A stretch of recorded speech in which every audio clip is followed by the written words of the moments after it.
So Telangana మనం చూసుకున్నట్లయితే వరుస పథకాలతో హోరెత్తిస్తున్న రేవంత్ రెడ్డి.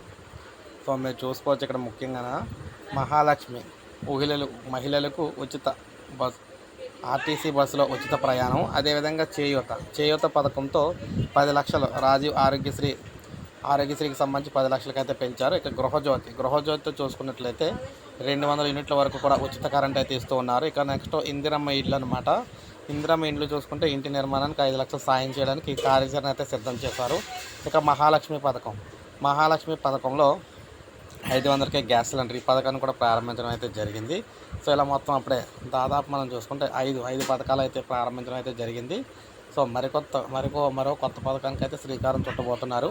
మరో కొత్త పథకంలో చూసుకున్నట్లయితే ఆ పథకానికి సంబంధించి మహిళలకు 2500 ప్రతి నెల ఇచ్చేందుకు ఆ పథకానికి కూడా శ్రీకారం అయితే చుట్టబోతున్నారు అన్నమాట తొందరలోనే. సో రేవంత్ రెడ్డి గారు ఇలా సంక్షేమ పథకాలకు సంబంధించి సమగ్ర సమాచారం మన ఛానల్ ద్వారా అందిస్తూ ఉంటాను. ఒక లైక్ చేయండి, సబ్స్క్రైబ్ చేసుకోకపోతే మన ఛానల్ సబ్స్క్రైబ్ చేసుకొని ఫాలో అవుతున్నాను.